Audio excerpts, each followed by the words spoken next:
Thank you, Deputy Mayor. I'll move that. Okay. Any discussions? Hearing none, I'll call the vote.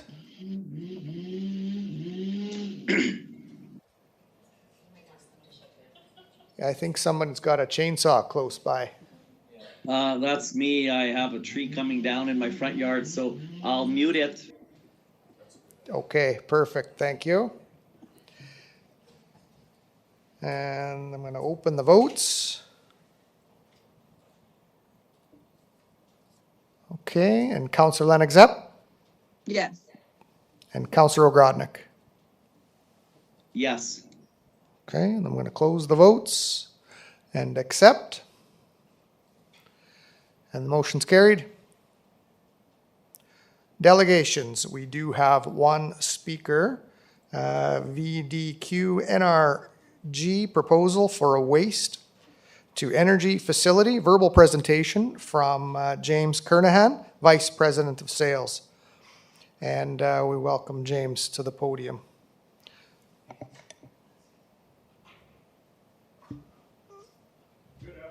Oh, one moment, I just have to get your mic turned on here.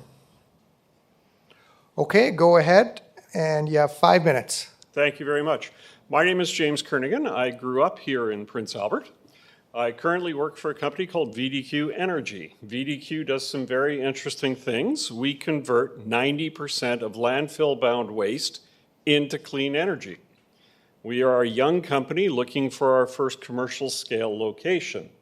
What we are proposing for the City of Prince Albert is that we will invest $60 million in a facility here in Prince Albert that'll employ 25 people full-time, divert approximately 90% of what goes into your landfill, and convert it into 4 revenue streams. Those revenue streams include the sale of the fuel that we make, which is a high-grade distillant that we have pre-sold to a company in California. We share the profits with our city partners, and our goal is to become as ubiquitous as city lighting. The fun thing for a city like this is that you never have to expand your landfill again. Your garbage is going into clean energy and renewable energy. And our fun numbers is simple. We take 1 ton of garbage, we convert it into 1 megawatt of electricity or into 53 gallons of clean diesel. The clean diesel has been pre-sold. We also generate carbon black. The way our process works is a garbage truck run by you would be delivered to our facility, ideally in your landfill. The truck would be weighed. The garbage would then be sorted into 2 streams. The first stream, being all biologic waste, goes into hydrothermal liquefaction, which is simply heat and pressure, doing what the Earth does in 1 billion years, we do in 20 minutes, and we get a crude oil. That crude oil we then run through the second side of the facility, which takes all plastic and uses electrodepolymerization. Essentially, we break plastic back down to its base carbon atoms using electricity, and then we reform it into a long-chain hydrocarbon.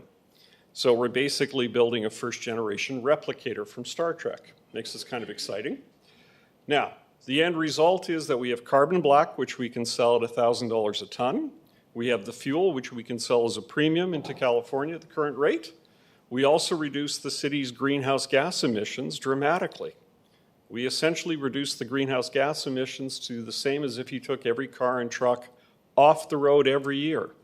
So it's a big step forward in making this city extremely green. The 25 people we employ are not employed sorting garbage, they are employed maintaining high-end equipment. Average income in working for us would be approximately $80,000 a year, so the 25 jobs would generate $4 million in annual income to the city. Now, these are primary manufacturing jobs, so we're looking at 3 to 5 to 1 spin-off jobs. To be very clear, what we are asking the city for is an agreement to send us your garbage at the same tipping rate you currently charge for garbage, which is $73 a ton, and that contract can be extended to protect the city's costs. No garbage will be allowed in from other centers without the city's permission, and a percentage of the revenue is shared with the city. So we're going to add $1 to $3 million in non-tax revenue to the city. I would now be happy to answer as many questions as you have. Okay, thank you very much. And we have Mayor Dion up first. And go ahead, Mayor. Besides supplying you tipping fees on our garbage, what other costs would there be to the city? There would be no other additional costs to the city itself. We try and make the risk to the city as minimal as we can out of respect for the taxpayers. Okay, thank you. And Councillor Miller. Thank you, Deputy Mayor. How about the other 10% of the 90% that you said, the residuals that are left over? How harmful are they to our environment? Most of them are very safe. They're inert, they're concrete, asphalt. The one that is a risk is asbestos we can't do anything with. We can't do anything with ceramic or glass. These are all inert items, with the exception of the asbestos, which really shouldn't be ending up in your landfill anyway. Now, high-risk items such as biologic waste from hospitals, we can process completely clean. Needles recovered in your needle recovery process. Once they go through our system, all pathogens are completely destroyed, and the stainless steel is recovered and sold as scrap metal. So there's no residuals left over at all? There is the 10% we can't use, and there is some hard ash that we can use as fertilizer in other locations. So the 90% we divert is completely turned into both fuel and carbon black. Carbon black, by the way, is highly tradable. It's in everything you could think of, from tires to ink to clothing. Thank you. Okay, Councillor Zurkowski. Afternoon, thanks for your presentation and welcome back to Prince Thank you. Albert. And always welcome back, and hope you stick around for a few days and see the beautiful city. In my opinion, this is a concept that deserves exploration. Talking to some other municipalities across Saskatchewan and Western Canada, the challenge is that it's a non-starter unless you get the cooperation of the regulator, which is the province of Saskatchewan. And others who have ventured down this path have incurred obstacles. There's a lot of education that needs to go on, as you're trying to do for us. Yes? And I think, well, this is an idea, a concept that a few of us have been talking about for a number of years. So I'm pleased to have you here, and I appreciate the effort. For my part, I'm certainly interested in, but to me, that's the big hurdle, that if you don't have your provincial regulator on board, the government of Saskatchewan, if they continue to be a non-believer, then it's going to be difficult moving forward in a partnership sort of a way. One of the advantages we have in diminishing those risks is because we have no emissions. The biggest emitter in our plant would be the generator that we use to produce electricity on site from syngas. Everything else is completely dissolved and destroyed. So we have no emissions. That makes our lives very much simpler in terms of getting approval. So then Okay. The steps we need to go through to get provincial approval, we first need a feedstock. So we would need an agreement with a city like Prince Albert or Saskatoon or one of the other major cities in the province to allow us to go through the steps to finalize all the agreements. The initial requirements we've met with the province, we've exceeded every expectation they have. So you have an ongoing conversation with the province at this point? Not just this one, but several others, yes. Yeah, for sure. Again, because we do not produce any waste, Yeah. it becomes less of an issue. Right. It's the scrubbers and the so on. How do you scrub what comes out of the stacks? How do you ensure that low percentage of leftovers, as you say, ash is one of them. We've learned that. Is done in a manageable way that inspires confidence in the community and the regulators. So I'm willing to, for my own part, pour a cup of coffee and see what happens after that. Well, we'd like very much to have our engineers speak to your engineers. I am not an engineer. I work with some extremely talented engineers. Our president and founder is an engineering physicist, a bit on the bright side. The emissions we produce are virtually none. And this makes us a very unique process. We don't burn garbage. If you can think of the hydroponics, the biologic side of our process, it's essentially a pressure cooker. It's heat and pressure and water. On the other side, we use electricity to bring things down to their molecules and then reassemble them in a different way. There is no emission. The biggest emitter on our facility is the generator. Yeah. Thanks for being here. Oh, my pleasure. Thanks for the questions. Okay, Councillor Head. Thank you, Deputy Mayor, and thank you, Mr. Kernahan, for your presentation. I know we chatted on the phone about it, and on the phone, I thought this is too good to be true. Some of the things that you're Be honest with you, presenting. I get that unicorn feeling a lot from people because we bring the capital, the jobs, and the technology. People think we're too good to be true. We know that once we get 1 or 2 cities on board, my job gets really simple. Fair enough. Now, you even list the benefits to our city, and there's an exhaustive amount there. So I guess the other question I have, hearing that there could be some difficulties with the province, but where are some of your success stories in Saskatchewan and maybe even in the country here? Because I don't see that in your report. We are looking for our first commercial scale location. Our partner company that produced the plastics technology we use has over 200 locations running with private companies in China. The biologic side, we have no facilities currently. We have built test facilities. What we need is a bigger feed. Now, to build the chamber that we use to compress the biologics is a multi-million-dollar facility. We therefore need a commitment of a certain amount of garbage every year so that we can produce enough product to generate profit to make our shareholders and loaners happy. So we are actively looking for that very first location. And I'll be honest with you, the first cities that sign up with us will get a much better deal than the 35 who make me come back 19 times. Wait, did I say that out loud? I'm sorry. Thank you. Thank you. Nice to meet you face to face. Okay, we have Councillor Kilmer. Thank you very much for the presentation. I've got a few questions, but I'm just deciding which one to ask. I'll pick the hardest ones first. They're more fun. Okay, let's do that. So the greenhouse Gas gas emissions. reduction is kind of a big major feature in what you're discussing. Correct. And you talked about 4 revenue streams. Yes. One being safe fuel to California, and I imagine it's trucking it down there. Correct. The offtake agreement I have with West Coast Biodiesel is they will buy 100 million gallons of our fuel annually. To put that in perspective, if I put a plant in the 5 major cities in Saskatchewan, I would still not be fulfilling that contract in its fullest.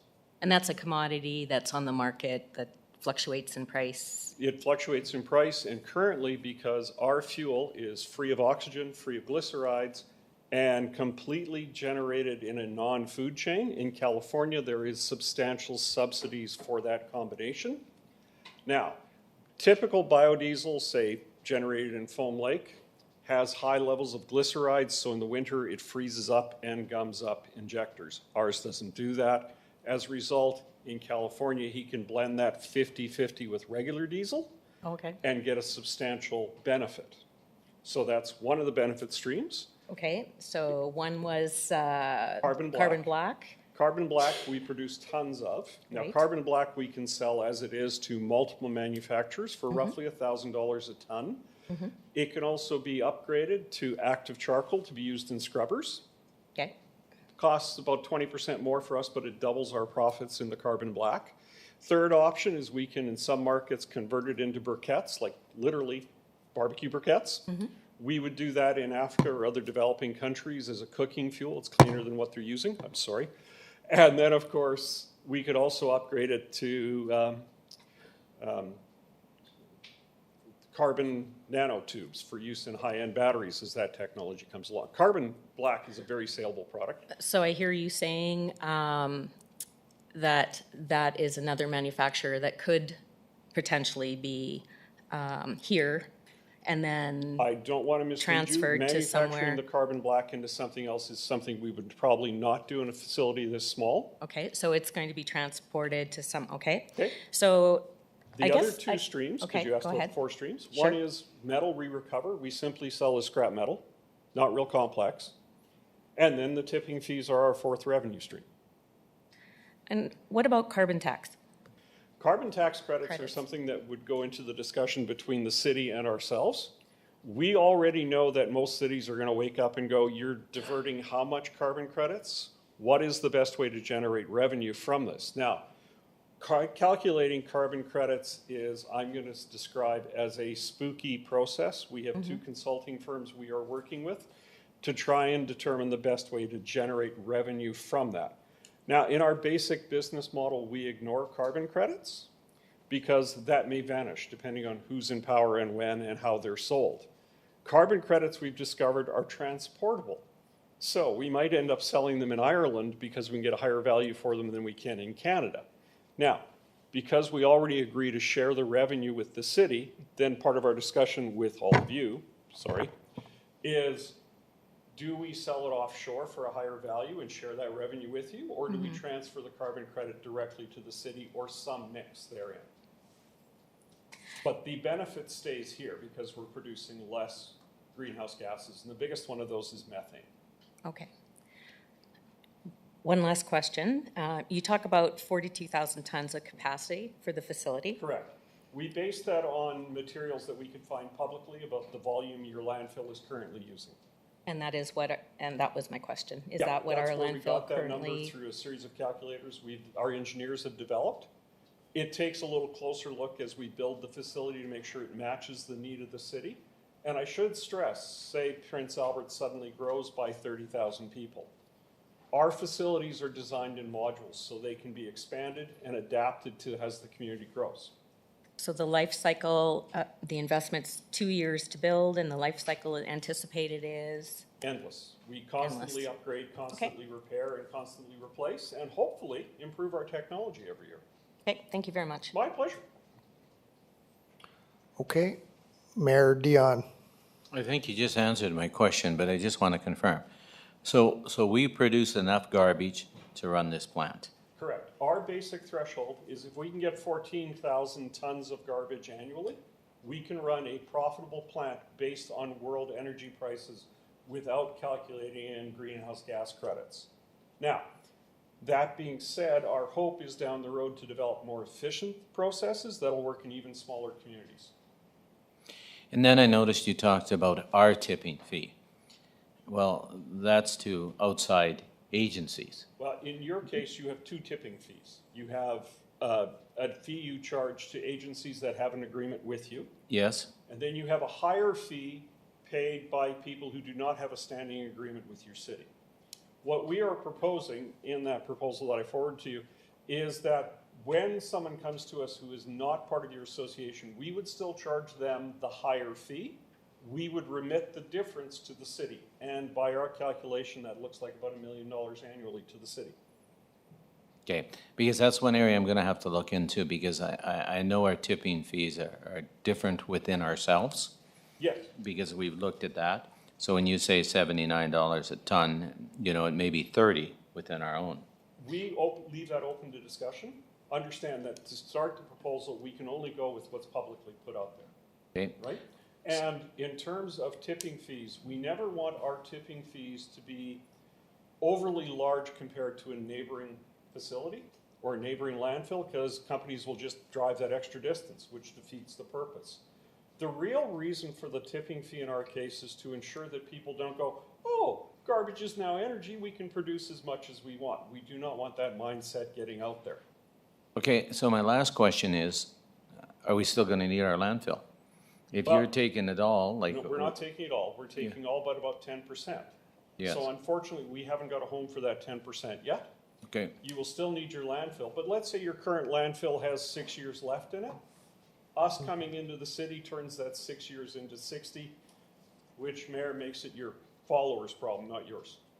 okay, thank you. And landfills, by the way, are not cheap to build. No, we have a good understanding of that for sure. Well, you're not alone in that. I live in Saskatoon. Our current city is suggesting that at some point they're going to spend $230 million on a new landfill. And we're terrified by that number because it's not that big a city.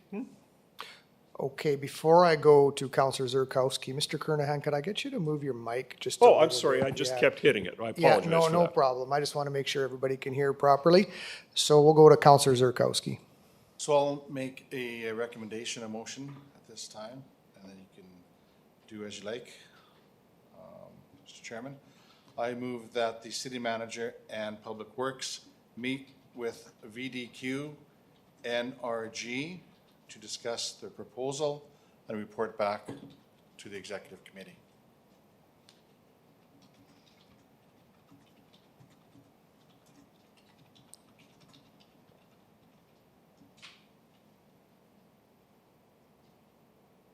Okay, before we go to discussion on the motion, do we have any more questions for our guest?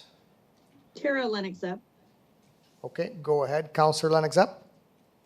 Thank you. Thank you for being here. I was just wondering if you can tell us where you're at with other cities in Saskatchewan on this venture. No problem. I think what you're asking is how many other cities are we in discussion with? Yes, Worldwide, and sorry to interrupt, but also what stage you're at with them. certainly. So we had the misfortune of launching this new product, and then this little annoying event happened called a pandemic that did slow down my activities. So launching a new project and a new idea and a new concept to cities that were essentially distracted and closed made it very difficult. That being said, we are in different levels of discussion with 17 cities in North America, and we've been rejected by 5. Their rejection reasons are not the soundest, I might say. We're also in discussions with facilities in 13 other countries. Now, in countries that do not have a well-developed recycling process, we are received more friendly because a lot of cities believe their current recycling is efficient enough to make up for it.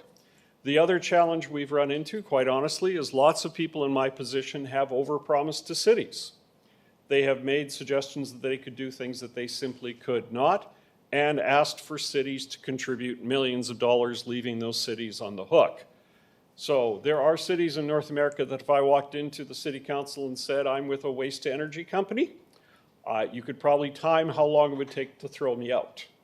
But we do not currently have an agreement with any city. We are close to an agreement with several cities. Does that answer your question? It does. Just one more question is, are any of the cities that you're in discussions with located within Saskatchewan? Yes, absolutely. We are in discussions with the City of Saskatoon. In the City of Saskatoon, we recently had our first face-to-face meeting with their sustainability people. In Saskatoon, actually to wiggle our way into a meeting, we had to apply some additional political pressure. To do that, I made an agreement with Comfy to provide a portion of our funding with Comfy every year once the plant is built. And I get ribbed by my friends who are in sales and go, you go to a city and offer them millions of dollars in jobs and they throw you out. And I go, yes, it's kind of embarrassing. But as I said, there are people in waste to energy who have overpromised, and we're hoping to end that stigma. And that's why we reduce the risk to your city as low as we possibly can. Our goal, Mayor Dion and everybody in this room, is to leave any city we go into in better shape than before we started. That also means a great portion of the profits we make in a city stay in that city. Each plant we build is its own company and managed locally. And is your company in discussions with the City of Regina? We are not yet in discussions with the City of Regina. They just recently had a change at the top. It does take a while for those discussions then to filter down. We have approached them on more than one occasion. They run into a little counterintuitiveness because if garbage is going to their landfill, their methane recovery system loses its methane, and therefore it becomes less affordable and less effective. And unfortunately, when people decide something's a good idea, you then have to convince them what they're doing could be better, and that's a bit more of a challenge. Moose Jaw, by the way, turned us down. I still do not understand why Moose Jaw turned us down. And the only other 2 cities in Saskatchewan that could use us, one is Yorkton, who just spent about $45 million in their new landfill. They really don't want to talk to us about making their landfill obsolete. And that leaves Swift Current, who I haven't gotten to yet. They're on my list. Perfect. I appreciate the information. Thank you. Oh, my pleasure. We love questions. Okay, Mayor Dion. Well, my question is more for the mover of the motion. I'm done with the presentation, so I'll wait till he's done, and then if you could come back to me when everyone's done with talking to the guest. Okay, I can do that. Just push your button when you shut it off again. Okay, and we have no further questions for our guests. Thank you very much for coming out. I look forward to hearing and seeing a report come back if this motion passes. So Thank you all for very your much. time.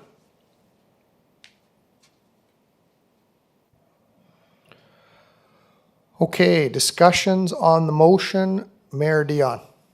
I understand where the motion's coming from, but I feel first that we should have the department do a cost comparison to us because of the tipping fees and what we're going to lose for revenue at the landfill and what we're going to pay in tipping fees.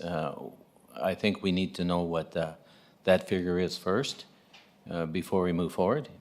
It could be 3, 4, 5, it could be more than we're prepared to pay today. And it's supposed to be a savings to us. It's going to save us landfill because we won't have capital. But I just will sit back and see how other councillors feel. I think the first process we should go through is, does it make financial sense? And then if it makes financial sense, then I could see us having a meeting with them. Councillor Zurkowski. Sure, I'm certainly okay with what the mayor's concerns are. Absolutely, I took that to mean that would be included in the report. I think it's a vital piece of the information that would come back to us.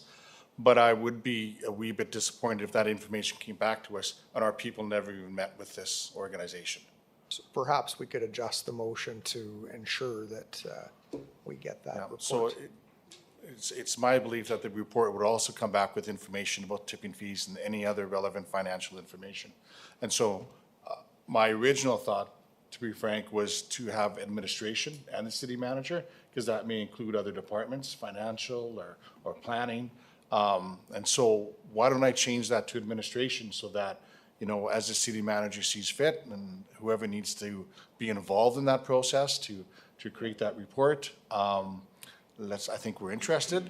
Let's check our facts. Let's see where we're going and make sure it follows our strategic plan and meet with the folks and come back with the report. Good, thank you. So as the motion reads right now, it talks about getting the report back strictly from the meeting. Yeah, Do we need so to adjust that a little administration bit? meet with this organization to discuss the proposal and any relevant financial information related to our operations.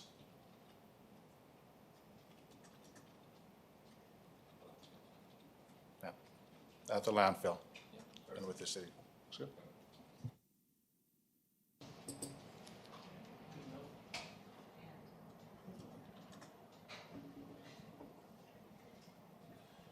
Okay, are we good with that? Okay, any further discussion on the motion? Okay, hearing none, I'll call for the vote.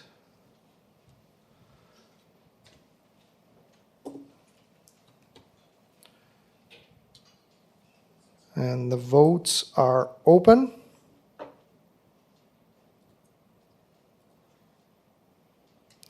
We have 7 votes. Councillor Lennox Epp? Yes. Councillor Ogrodnik? How do you? Yes. Okay, I'm going to close the votes and accept, and the motion is carried unanimously.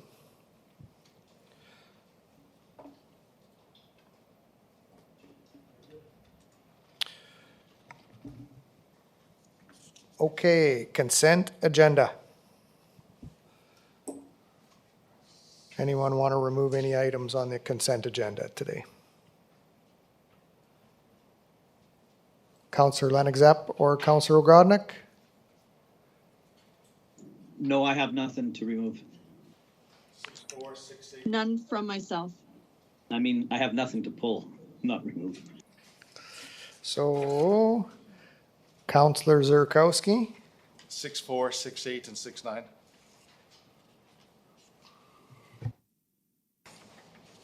Anyone else? Hearing none, do we have a mover for the balance? I'll move the balance. Okay, Counselor Zerkowski moves the balance, and we'll go, we'll go to the vote.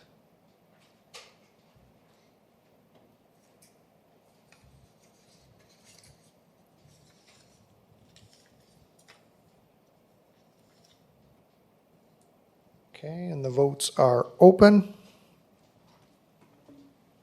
Counselor Lennox-Zepp, how do you vote? Yes. And Counselor Ogrodnik? Yes. Perfect. Going to close the votes and accept, and the motion is passed. Carried. Okay. Item 6.4, response to May 2021 accounts payable payments inquiries. Counselor Zerkowski. Thank you, Mr. Chairman. So my question is specifically to check number 99 that I pulled last month.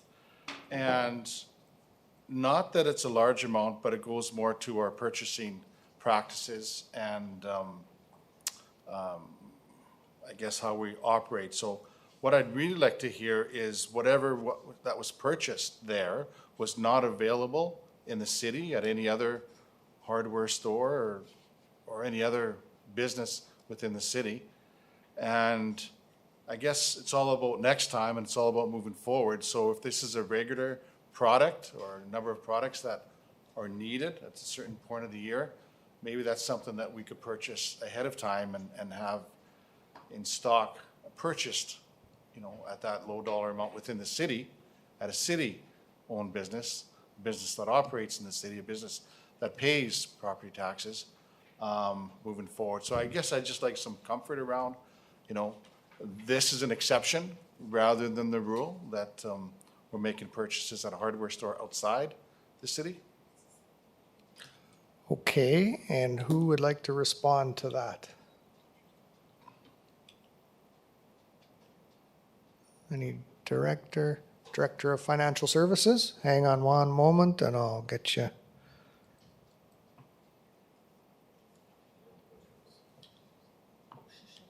Oh, you just.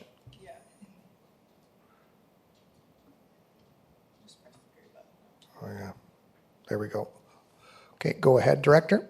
I'm not too sure if I can really answer as to why they weren't purchased in Prince Albert. We usually don't look at those invoices that much in detail.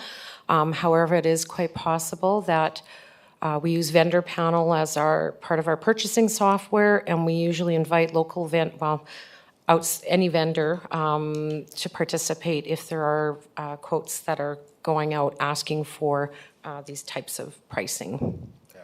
I can get back to you in more detail if you do wish. Sure. You know, again, it is a small dollar amount, so I don't want to make a mountain out of a molehill, but it is, if this is how we practice our business rather than it's the exception.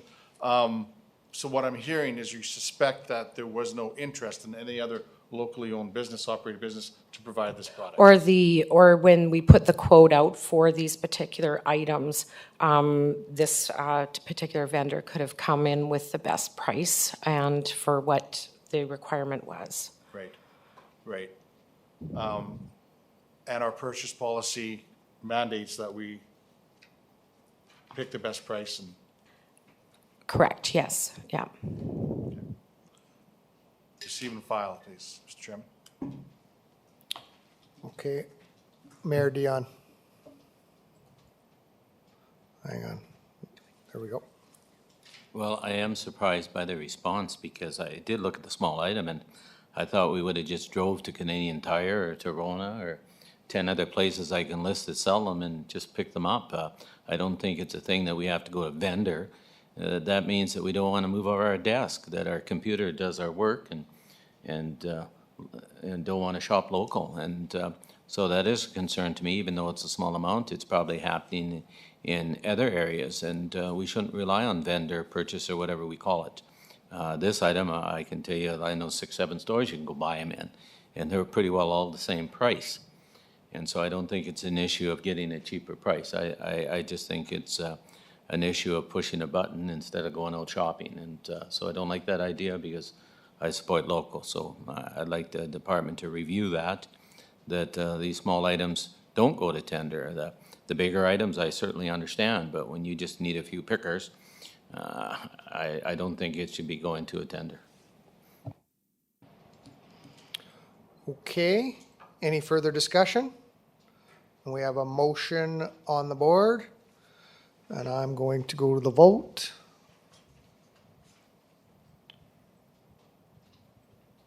Once I find it. 6.4, ready to vote.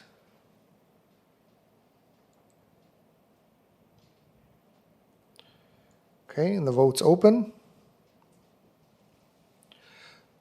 Councillor Lennox-Epp Yes. and Councillor Ogrodnik. Yes.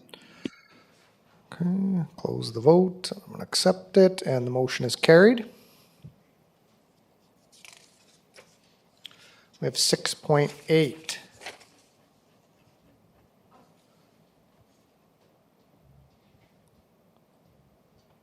Councillor Zerkowski. So this, Mr. Chairman, has to do with the 2021 customer service report, correct? We're on the right item? That's correct. Okay, perfect. So I read this report, and thank you for the report.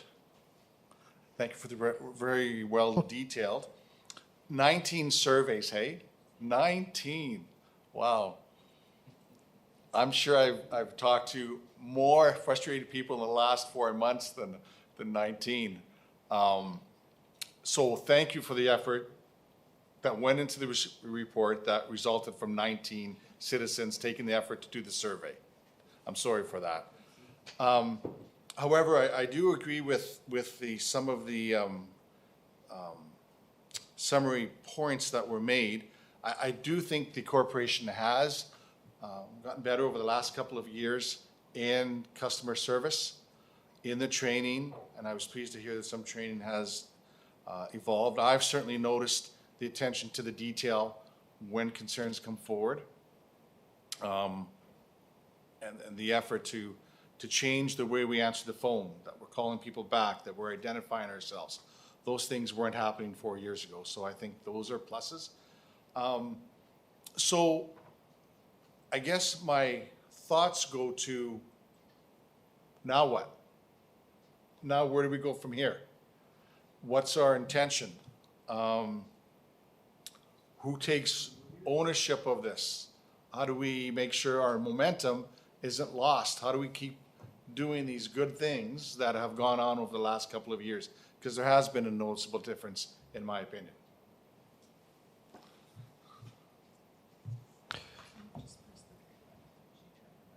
Oh, sorry. We're always going to have people that are unhappy about their parking tickets and so on. But I think the way we've improved, the city has improved, is how we handle those concerns, how we have those conversations in a meaningful way with our residents. Director? Thank you for the question. There's a motion on the books that asks us to review this every 2 years. It's called an audit, and we use survey as an option to review our standards. As you noted, it was a low response rate, and hopefully with more in-person visits over the next couple of years, we'll be able to improve those numbers next time. With that motion on the books, it kind of compels us to have something for you every 2 years, a review and report back. There's a committee internally that meets. There's about 4 or 5 of us on that committee. Okay. And so after this, the task will be to review. There, as you know, there's a number of things that have taken place. So we'll be meeting to review those, what's next steps.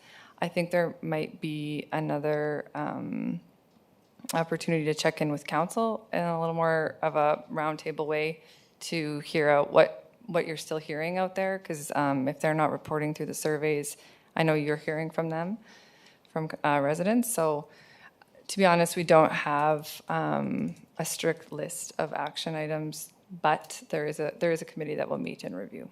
Yeah, because I certainly don't want, nobody likes to go to a meeting just to go to a meeting and nothing, there's no movement, there's no action going on. So I certainly don't want to burden administration with that. But if we could certainly, and maybe it comes out of our strategic planning conversations, maybe it comes out of our policy conversations, such as the purchasing policy and so forth, that we regularly take a look at how we do business. So I guess hearing that, I guess the only thing I want to add is, if we've accomplished what we'd like to accomplish, let's stop and focus somewhere else. But my sense is there's still more boxes to check off.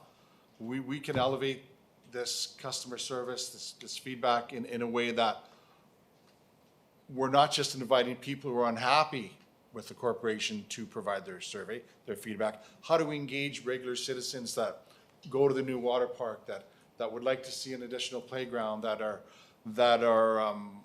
the businesses that were able to rezone so that they could go to another location and be successful, so that people who are businesses that are wholesalers and are a wee bit frustrated with how the business is done with the city itself. How do we get that feedback from real people that exist, that live, that play, that work in our community?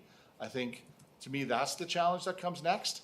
It sounds like we've put out a few fires, and we are a lot better at the way we do business with the public. Some standards are in place now, which I'm excited about, because in my view, it's taken a Herculean effort over the number of years to get to where we are now. But so I'm excited by the work of this committee and see, I guess, what they're going to come up with next.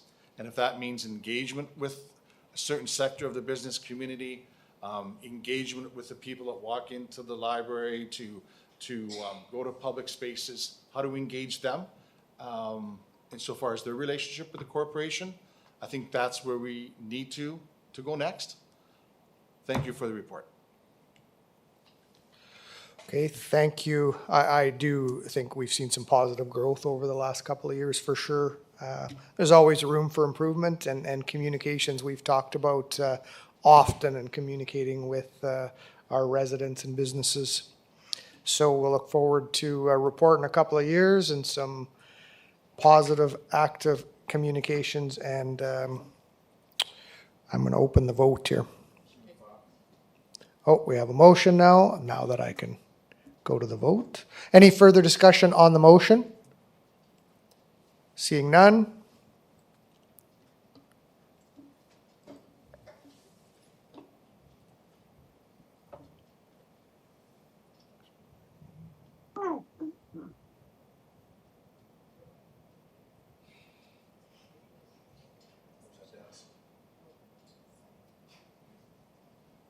Okay, the vote is open.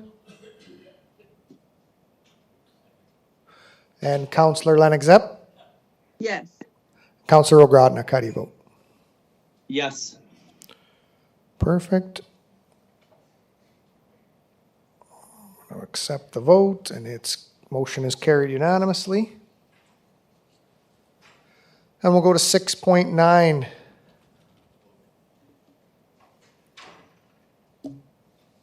Was called by Councillor Zurkowski. Go ahead. Thank you, Mr. Chairman. I apologize. I'm talking way too much today, so. We'll forgive you this time.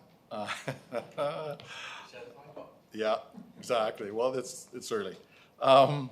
So a couple of thoughts on the capital updated report, the status of some items. I want to go to page 3 of 14, the Rotary Adventure Park, Phase 1. Community Services continues to work with the vendor for a visual overlay of the site in relation to equipment layout to be presented to council in the very near future. I see there's some work going out there now. Site layout for equipment has begun. And last time we chatted about this, there was conversation that took place about how it's going to impact the nearby sliding hill. So I don't want to lose the opportunity to have that discussion, or a pause if a pause is needed, or the sharing of information. So I guess I just want to touch base with the timeline on this project, and B, do we know yet, or are we still looking at the possible impact of the nearby sliding hill? Director of Community Services. Thank you, Mr. Chairman. So to Councillor Zerkowski's inquiry, the work that you're seeing at Little Red right now actually isn't related to the Rotary Adventure Park. It's a separate infrastructure project through Public Works that's occurring. So it's probably good timing that that'll occur before we start next year with the Rotary Adventure Park. Next year. The aspects that you're hoping council still has opportunity to provide input in is coming soon in a report from our parks manager that'll also encompass the overall agreement with the Rotary Club committing to the project as well, and also some opportunity to look at what those concepts look like, how that site lays out, and some feedback with respect to the amenities that surround it. So Perfect. Thank you for, I thought that the work going out there was for this project, so thank you for that. The other question I had is the 3 locations for sliding hills. I wonder if we can have a bit of an update on those as well. I see the one on Southwood sort of got started. I see there's a little amount of dirt there now. And the other one at the old Agnes Marasti site, and there's one across the river. So I just want to, by motion of council, how are we progressing on those 3 locations for the sliding hills, sorry. Director? Thank you, Mr. Chairman. Councillor Zerkowski's inquiry, I would have to get a little more information on that from the parks manager. I know he was working in conjunction with the roadways manager in moving material to each of those sites that we have available to us through the city. And I just would, I would be speculating a bit on where the project is at today, but I can certainly get an update. I think we're planning these capital updates each executive committee cycle, if that's acceptable. Yep. We'll put a little more specifics in the next one so that you have a little more of a fuller update available. Thank you for that. I look forward to that. I guess when parents asked me yesterday on the weekend, when is the old Agnes Marasti site, when is that hill coming? I'd like to be able to give them an answer. So I can wait until then. Thank you. And I'll move to receive and file. Perfect. Mayor Dion. So the Agnes Marasti site, we're giving up the playground and they're getting a sliding hill? I'm kind of confused. I thought that was put on hold till we negotiated, you see he's going to the podium, that we negotiated with the developer what was going to go on that site. I understand that we're going to give them an upgraded playground and not a sliding hill, but if they want the sliding hill instead of the playground, I would support that because that'd be quite cheaper than the playground, but I'll leave it up to the director. Would you like to talk from the podium, Director? Yeah, that's what I thought. No, not a chance, no. Maybe if I can. We'll go to, If I can try and make an attempt to close this then. well, unless we want to hear a response from Sure. Director. Go ahead, Director. Thank you, Mr. Chairman. So with respect to that location, what would be appropriate, I think, is in the update I just referenced, providing some more specifics within the next capital projects update on that. The mayor does bring up a valid point. There is that expression of interest process that's been underway. And I just want to make sure that our parks manager has been communicating with planning and how that is going to roll out so that we don't maybe implement resources in an area that maybe has another development coming soon. And on the flip side of that, if there is opportunity and some time before that investment is to be made in a more long-term way, if the window still exists, we'll provide that update. Yeah, I think you're right on that. I think conversations need to happen, so there is no action without consensus or decision-making, and communication is important. So thank you for that. I'll pause then and just, my memory is I'm the director of planning brought forward a report that included, to the mayor's point, consultations with the neighborhood. I think that's important, and we've committed to that, so that's part of the process moving forward, where maybe that question can be fleshed out. And I'm remembering how that decision was made by a notice of council that was passed by this body, that those 3 sliding hills be implemented. So I think there are some moving parts, Director, and conversation could probably resolve some of those issues. Thank you. Okay, we have a motion on the board. I Any? just, Yes, go ahead, couple Councillor. questions, Mr. Deputy Mayor. Can I go? Yeah, I was just gonna call for you. Absolutely. Go ahead, Councillor O'Grady. Okay. Okay, thank you. I appreciate, I'm looking at the 2021 roadways paving program, and I appreciate 22nd Street, how it was done by the golf course in 2 phases.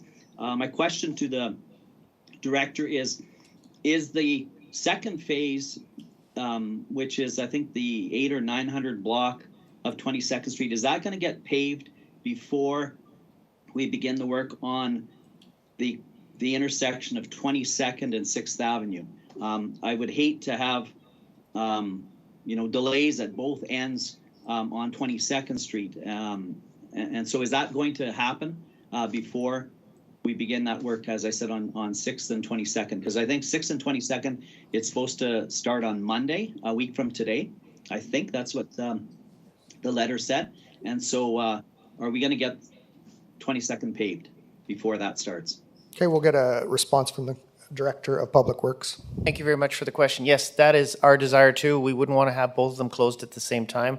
So our desire would have what we can of 22nd open. Of course, that intersection wouldn't start until the other one is completed, because we do have quite a few major roads under construction at this time. Yeah, absolutely. We do. Okay, thank you. And my second question is the finishing of Agnew Street. It started last year. We got half of it done. And then I submitted an inquiry of why it wasn't started right off the bat in this paving season. And the response was, first of all, that the base needed to dry because of the different base. And so I told the residents that. However, they're still, and then I also was told that you didn't start anything on it, which isn't totally right. The manhole covers have a huge chunk of asphalt taken out. So residents driving down the eastern part of Agnew have to drive around those, as well as some of the sidewalk is removed by the manhole covers. And so construction was started last year on that part of it, not finished. It's just about a year later. Is this Agnew Street going to get finished this year? Thank you for that question too. It is still in the schedule. We still plan to do it. The soil conditions are good now, because we could have started at any time during August. But again, as you noted in your first question, we do have to complete the paving on 15th Street.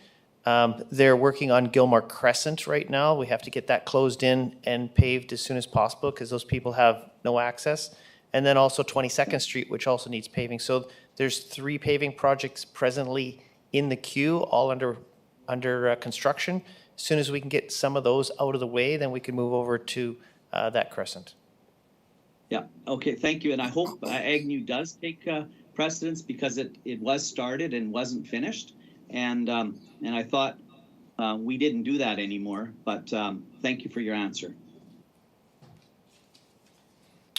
Okay, Councillor Zurkowski. Sure, thanks, Mr. Chairman. I just want to follow up. Councillor Gronick tweaked about a street, 12th Street East, that's been worked on, and we widened it and repaved it, poured sidewalks. I drove by there last week, and I see there are a number of trees that were healthy, grown trees that were planted. Was that part of the roadways budget? Because I know how hard it's been over the years to get a tree planted and how expensive those are. Those trees that were planted along that stretch of new roadway on 12th Street, were those trees within the budget to do that roadway? Or was that, those dollars came from somewhere else? City Manager? Or, oh, okay, great. Director, go ahead. Thank you, Mr. Chairman. So when that project was approved, the landscaping portion, which tree planting would fall within, is within the project budget, not a separate non-related item. So within that, our parks manager was able to tender out the landscaping, and the tree planting is part of that overall package. Perfect. Thank you. I'll be Mayor Dion. quick. I drove down 12th Street and I am impressed.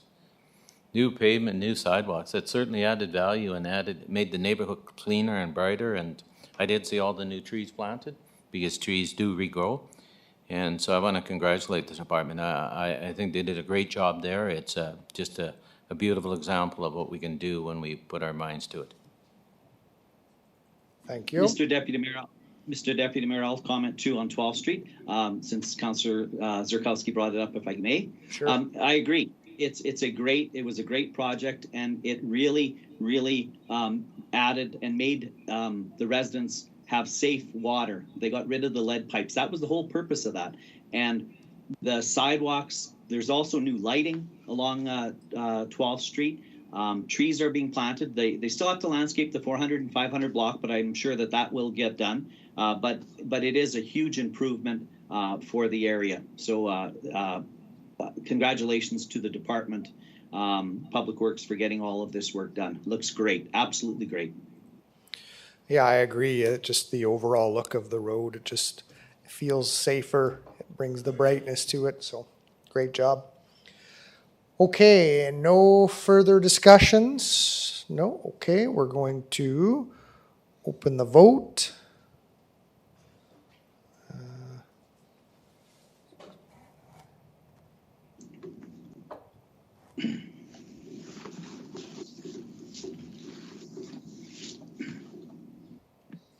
Okay, and the vote is open. Councillor Lennox-Zepp Yes. and Councillor Ogrodnik. Yes.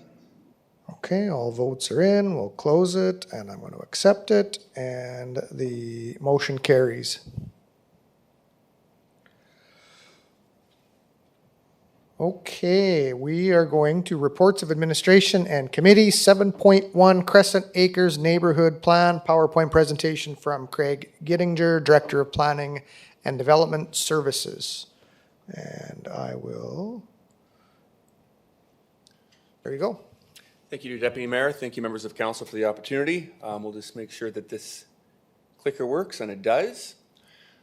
So back about a year and change ago, June 29th, City Council approved the engineering services contract for AECOM Engineering, upwards of $25,000 to update the Crescent Acres Neighborhood Plan.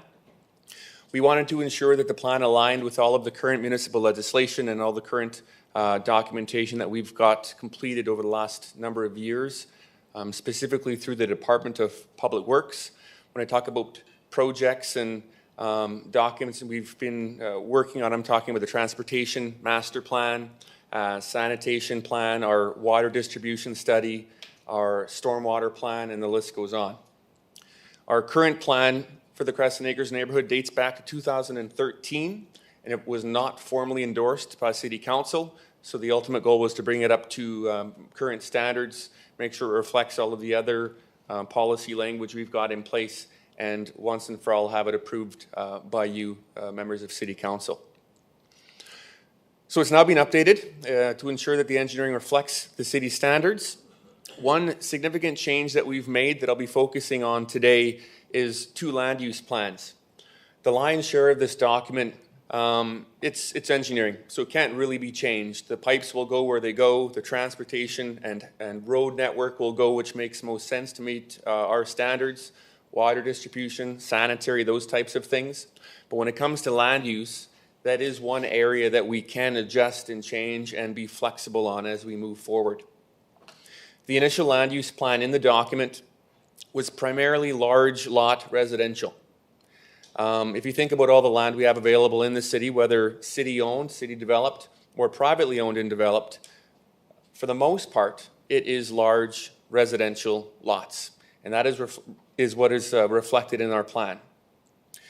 So what we did is we developed an additional concept plan. I believe it's referenced as Land Use 4B in the document itself.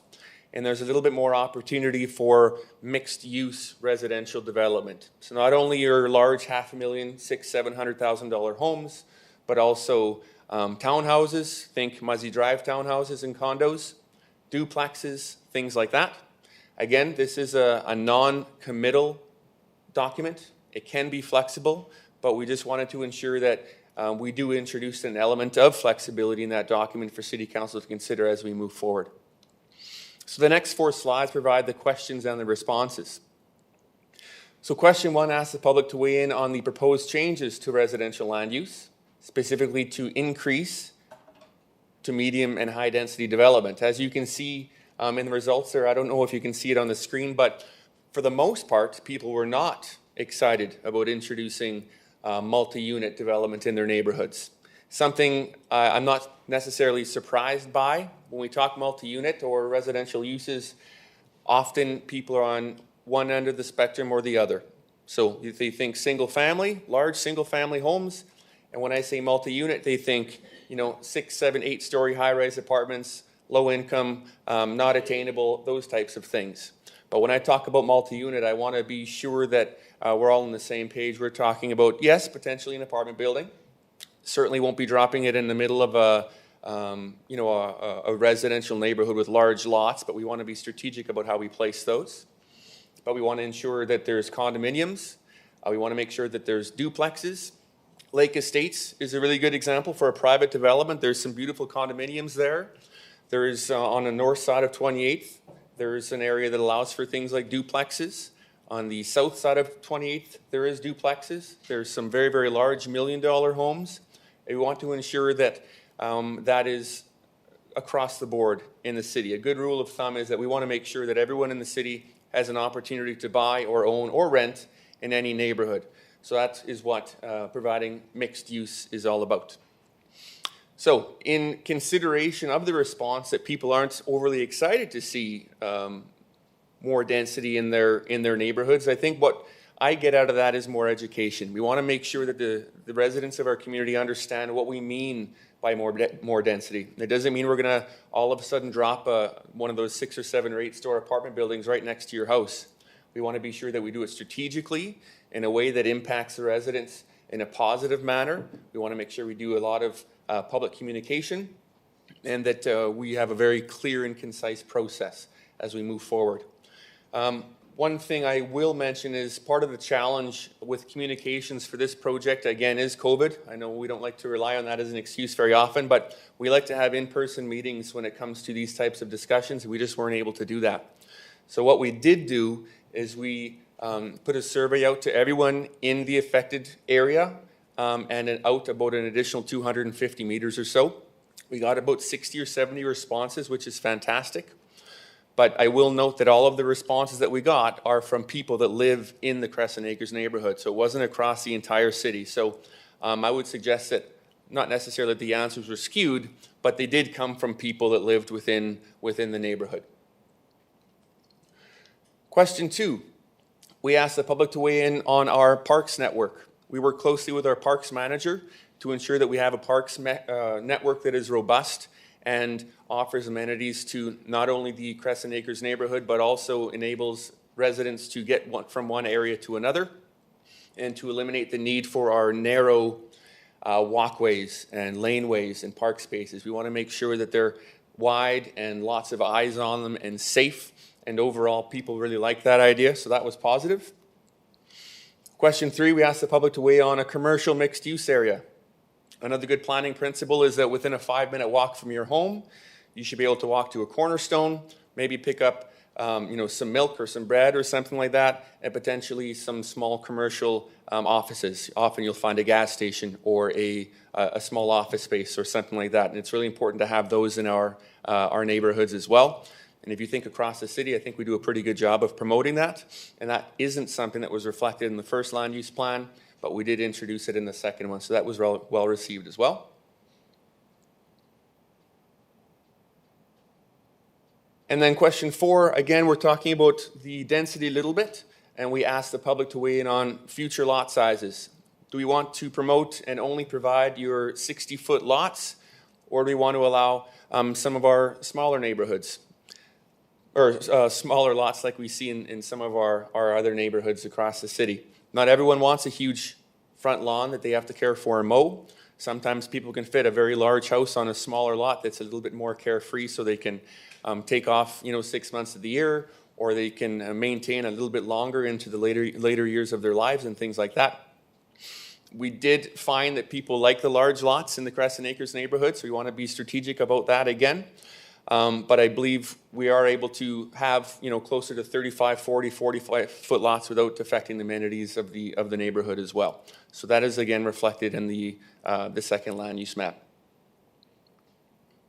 And then we did have a fifth question, just asking for general feedback, and that was for the most part positive as well. I think overall the two land use plans were generally well received. The key is that we now have a framework that we as planners and engineers and park staff can rely on as we move forward. We've got a clear and concise document that we can provide the public and that you as City Council can refer to as well. And again, adding that element of flexibility, at least we know where that benchmark is, then we can remain flexible one way or another, which I think we do a good job of as well as administrators and you as City Council. So once the Crescent Acres neighborhood plan is approved, again, it'll provide that clear picture to the public. It'll provide us as administration with the way forward as well. And it'll also allow us to evolve over time. And important to recognize and facilitate this because the city's residential needs will evolve and we have to make sure that we react appropriately. With that, if approved tonight, we will be forwarding this to City Council for formal approval. We'll be placing it on the website. And that will act as our guide as we move forward. Any significant land use decisions, just to note that those do have to go to City Council for approval, and we'll continue to keep you updated as required. Thank you for your time. Okay, thank you for your presentation. Do we have any questions? Councillor Miller. Thank you. I was just wondering, for the streets, are there going to be very many cul-de-sacs? I know that when we went to FCM, there was a session on cul-de-sacs and how expensive they are to maintain, such as snow removal and street sweeping and all that. Thank you for the question, Councillor Miller.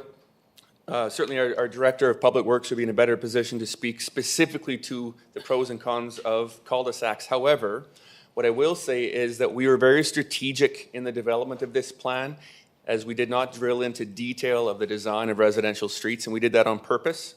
We didn't want a developer or the city to be tied to that. So as the small, let's say 20, 30, 40 lot subdivision comes before council, we can ensure that the proper residential streets are put in place and meet their intended purpose. I realize I didn't answer your question about cul-de-sacs, but I guess my point being that it will be based on kind of an ad hoc approach, and each subdivision will be based on its own merits. Thank you. Okay, we're going to go to Director of Public Works. Thank you. I'll try to add to Craig's response. So as you can see in the plans, schematically showing a couple of cul-de-sacs, not a lot of them. But having said that, again, like the Director of Planning said, you want to have a multi-use neighborhood, and some people love having the cul-de-sacs. Our department doesn't find them overly difficult to maintain. The only issues are when you're doing snow removal after a big snowfall. That tends to give us a little bit of difficulty right in the bulb. But overall, they have a lot of benefits.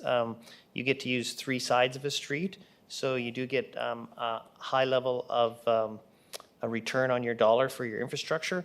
You also can charge more for those end lots because those end up being larger homes, so then they do generate more taxes.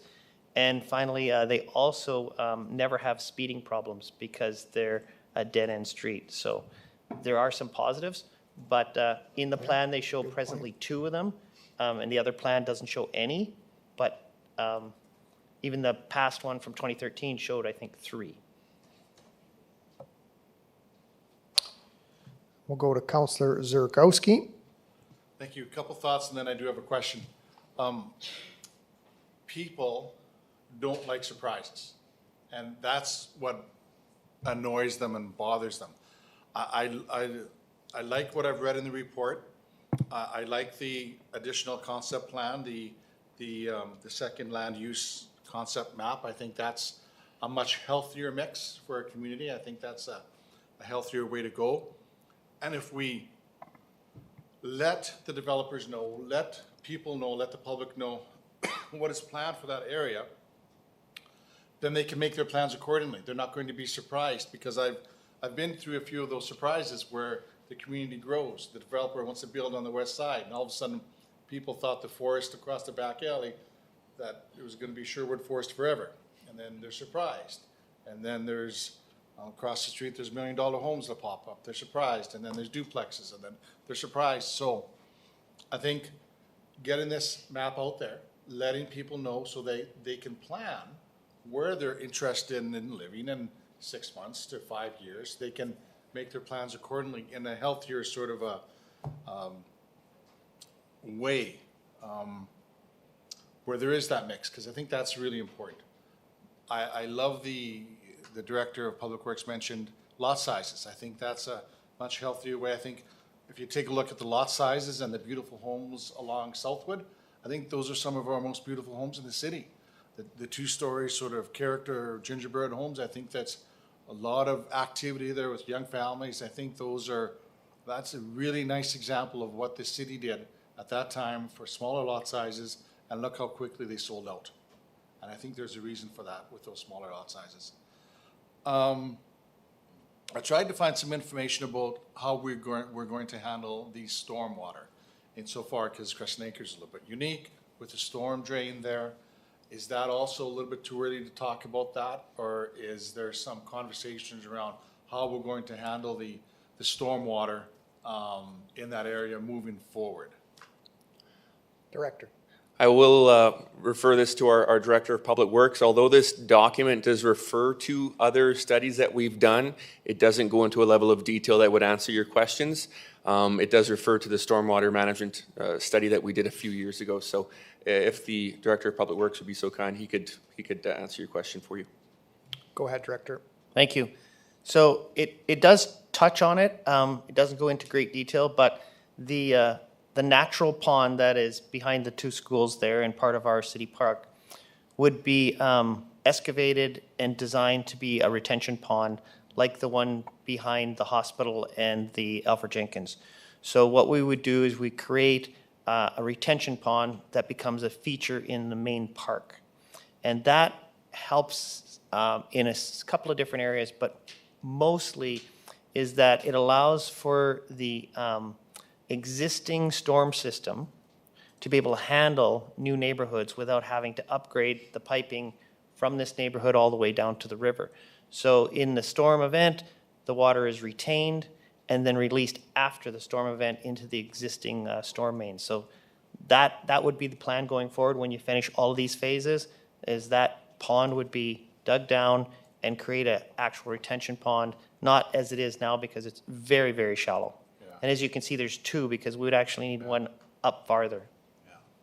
So no additional plans to extend this drainage ditch. We're going to the ponds concept and perhaps feeding into the pond, but we're not looking at making a drainage ditch as part of a feature moving forward in this development plan.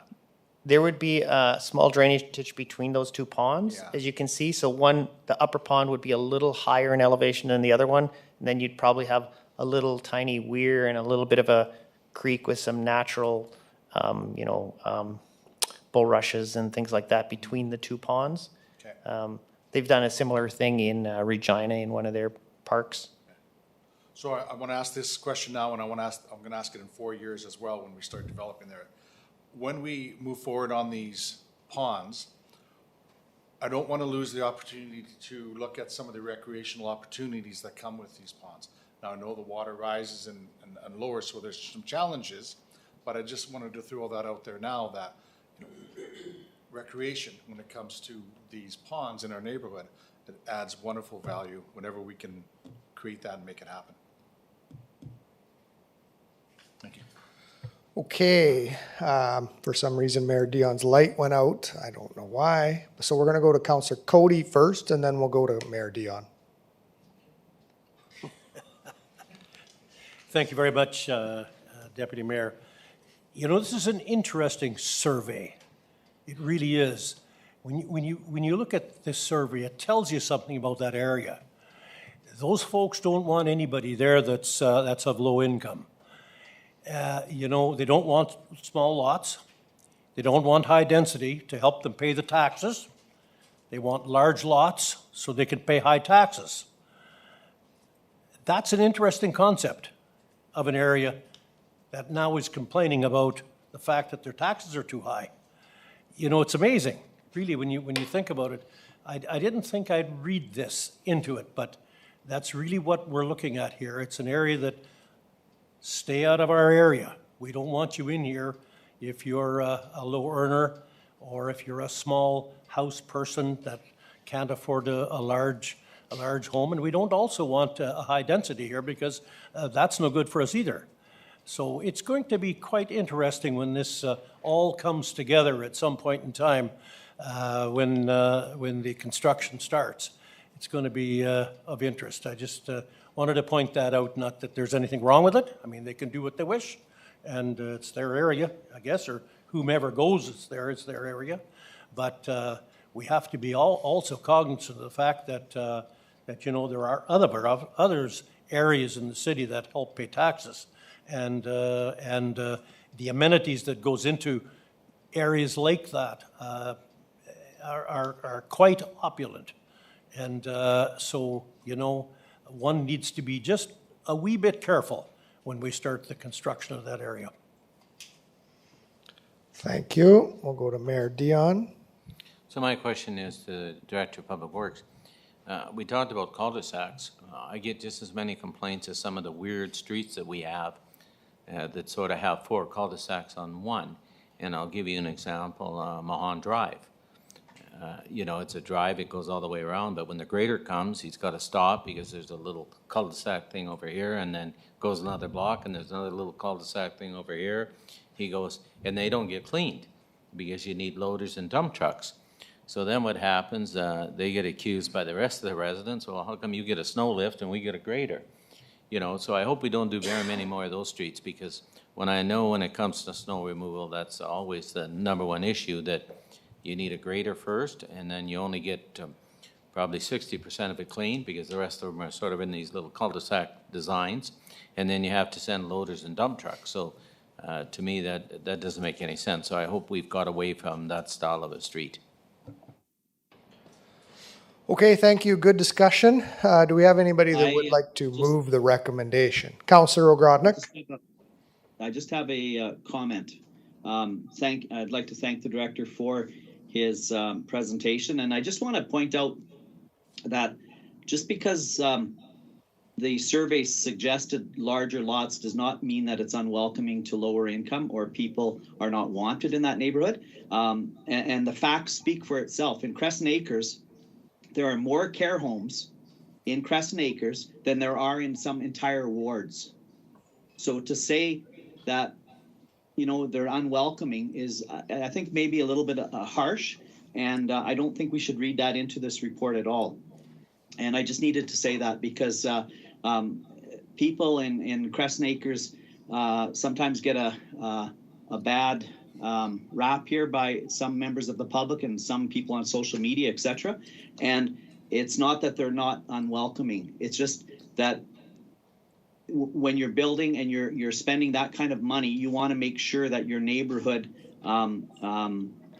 is maintained. And we do have, you know, one care home I have complaints about because it is not looked after properly, that the house that was purchased for that. So anyways, I just needed to say that. So thank you, Mr. Deputy Mayor, for allowing me to speak. Okay, would you like to move the motion? Sure, I'll move the motion. Oh, okay, we got one. Okay, we have a motion on the board, and I'm going to call for the vote. Find where we're at. No, don't vote on I'll join you.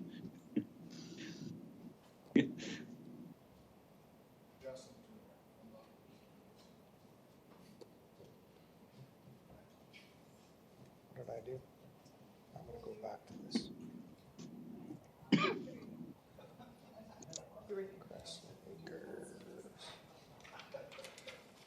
Okay, the vote's open. Councillor Lennox Zepp, Yes. Councillor Ogrodnik. Yes. Okay, close and accept the votes, and the motion passes unanimously. Thank you. We're going to move on to 7.2, Land Management and Land Development Policies, verbal presentation from Craig Giddinger, Director of Planning and Development Services.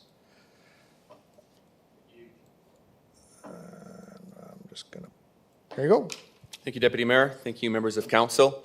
Over the last number of years, you can probably all recall when we make decisions based on pricing, and I get the question, what was the price for that land based on? Why did we lease that walkway for XYZ amount? Why are we taking ownership of this property? Why is it getting donated to us? Those are all great land management questions, which frankly I haven't had excellent responses for you, other than that they've all been kind of based on their own merit. As part of our Planning Advisory Committee work plan this year, we placed land administration policy and land management policy discussions on that work plan. But I was very pleased that council made the motion to kind of yank that out of the work plan and indicate that you wanted the first glean of those discussions before they get to that body. So that's why we're here today. We haven't crafted any language for you. We have not crafted any draft plans for you. You'll see in the recommendation that we're requesting that you allow us to move forward with developing draft plans. Policy language that speaks to two things. Firstly, land management. Exactly what land management means is laying out processes and procedures to, number one, price land. Number two, how we want to manage our land. So when we take on land through tax title, for example, when we take on land through donation, when we sell land for walkway closures and things like that. When we do a walkway closure, what is that based on? What merits does it have? And we want to make sure that is established in some sort of a land management document. So essentially what it will include is the objective will be to manage day-to-day processes like leasing, licensing, land sales, lot draws, tax title processes. And it'll describe an overarching subjective rationale behind the city's role in land management. So that's the land management policy. When it comes to land development policy, the fundamental question is, how does the city want to act as a developer? Do we want to develop residential lots ourselves? Obviously, there's benefits to that. We can manage the size of lots. You know, this is a great discussion we had prior to this item. We can manage timing. We can manage the development phases. There's ownership, there's accountability there. But there is processes. There is procedures. It does take time. We can also manage pricing.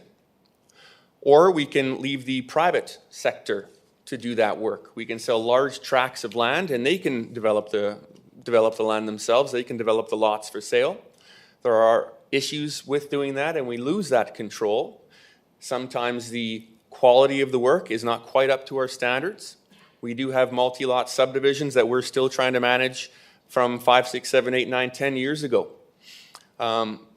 Certainly a very welcome environment we have here at City Hall. We invite developers to do that, but it is a little bit more difficult when you are a private entity managing those types of developments. So there is pros and cons to that. Do we want to do what the private sector is not doing? If the private sector is developing 60, 70-foot lots, well, maybe we as a city want to hit that niche market. Maybe we want to be the ones doing the 30 or 40-foot lots that the private developers aren't doing. How do we want to price our land? Do we want to price our land with just recovering our costs and then maybe 5 or 10% markup? Do we want to market price our land? How do we want to do that? So that is what land administration is. How we administer land, how we act as a developer, and land management is what we have the land, what do we do with it, and how do we do that? So what we're hoping for you today is for us to go forward with some more in-depth discussions. This is a marathon process versus a race. This will take time. Don't expect for this to get done over the course of a few months. You'll probably see at least half a dozen reports asking you some very, very important questions. But this is kind of the kickoff to this discussion. We will be assembling a project team, and there'll be a multifaceted approach which will go all the way down into our land fund and budgeting discussions, all the way up to our solicitor team and land sale agreements and things like that. So this is a very important process that council will be involved with the entire way. So the next step will be to essentially take this discussion on a little bit lower level terms to our planning advisory committee, bring them up to speed on what the decision is of city council, and we'll move forward accordingly. So with that, I hope I can answer any of your questions. Okay, Mayor Dion. I'll move the recommendation. Thank you. Any further discussion? Councillor Zerkowski. So thank you for the information report. This is a big item, as you alluded to. There's a lot packed in here.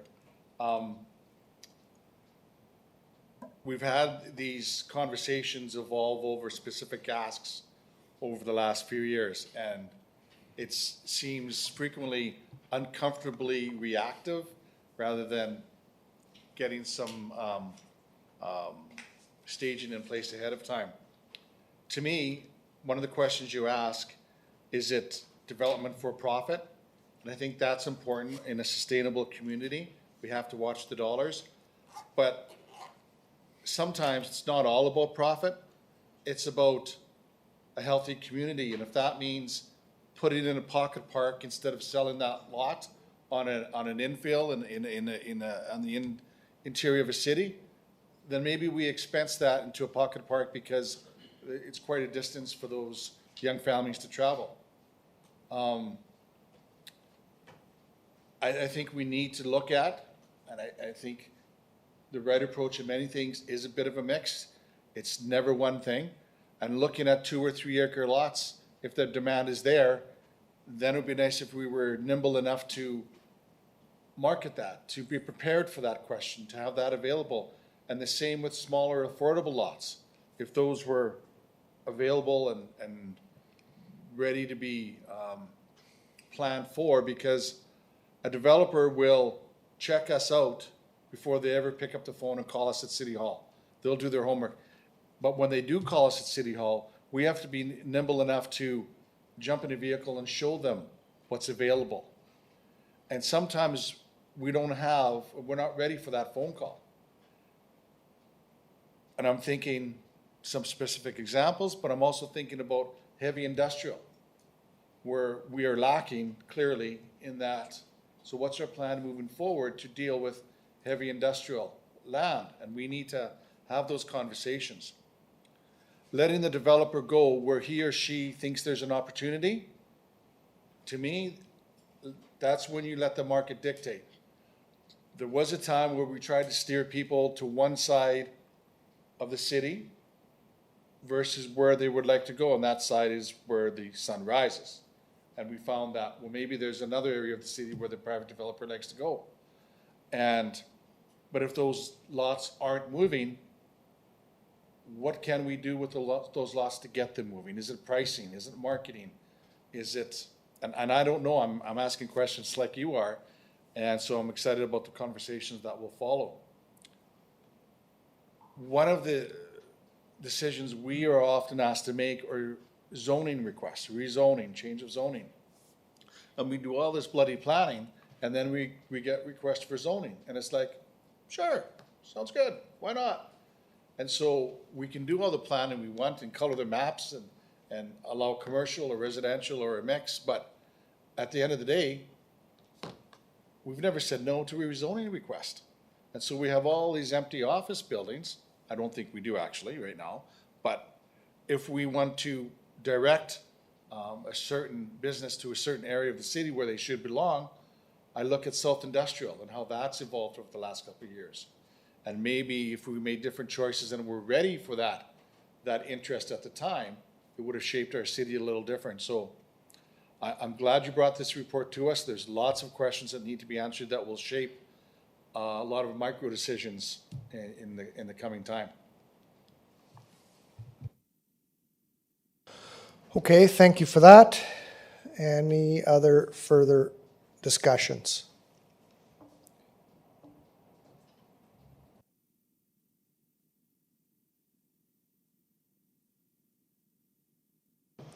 Okay, I am going to go to the vote.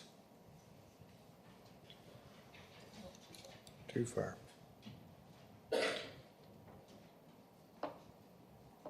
Okay, we'll open the votes. Votes are open. Councillor Lennox Epp, Yes. Councillor Ogrodnik. Yes. Okay, I'm gonna close the votes and accept, and the motion carries unanimously. Thank you. Any unfinished business? Hearing none, and motion to adjourn. Councillor Kilmer. I move to adjourn. Okay.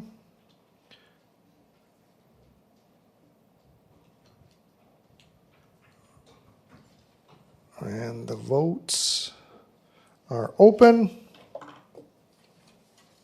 Councillor Lennox Epp, Yes. Councillor Ogrodnik, Yes. missing one. Got that. And we're going to close and accept, and we're adjourned. We're going to carry on. We have 5 minutes. We're going to carry on, and then we're going to take a short break after. Yeah. Thank you.